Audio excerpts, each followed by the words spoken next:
महाराष्ट्र में बीजेपी ने आखिरकार शिवसेना और एनसीपी दोनों से बदला ले लिया। शिवसेना भी दो टुकड़े में बट गई और अब राजनीति के चाणक्य शरद पवार का भी घमंड टूटा और पार्टी बट गई। सबसे बड़ी बात यह है कि पवार को इस बार झटका छोटे पवार ने ही दिया।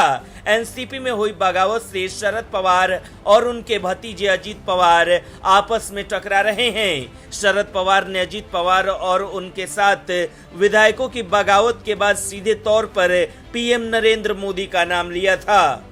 पवार ने कहा था कि मोदी ही इन सब के पीछे हैं। मोदी पर एनसीपी में बगावत का ठीकरा फोड़ने वाले शरद पवार अब पीएम के साथ एक ही मंच पर दिखने वाले हैं। खास बात यह है कि इस मंच पर शरद पवार के बागी भतीजे अजित पवार के अलावा महाराष्ट्र के सीएम एकनाथ शिंदे और डिप्टी सीएम देवेंद्र फडणवीस भी मोदी और शरद पवार के साथ मौजूद रहेंगे।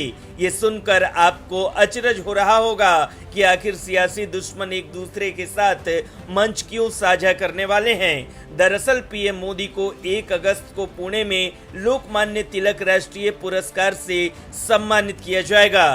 तिलक स्मारक ट्रस्ट के अध्यक्ष रोहित तिलक ने इसकी जानकारी दी।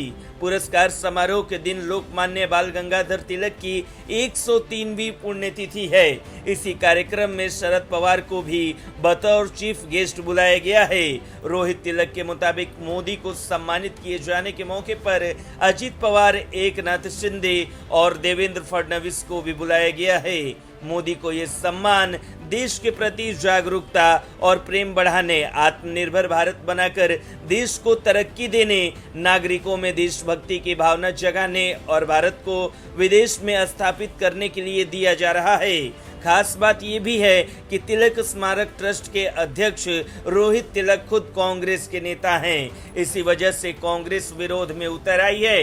कांग्रेस का कहना है कि मोदी को ये सम्मान नहीं दिया जाना चाहिए। उसका तर्क है कि मोदी और लोकमान्य बाल गंगाधर तिलक की विचारधारा में जमीन और आसमान का फर्क है। ऐसे में इस मुद्दे पर सियासत के गरमाने के आसार दिख रहे हैं। सबकी नजर इस पर भी टिकी है कि कार्यक्रम में शरद पवार और मोदी अपने संबोधन में क्या बोलते हैं। उनके बयानों से ही पता चलेगा कि महाराष्ट्र की सियासत आने वाले वक्त में किस ओर करवट लेती है।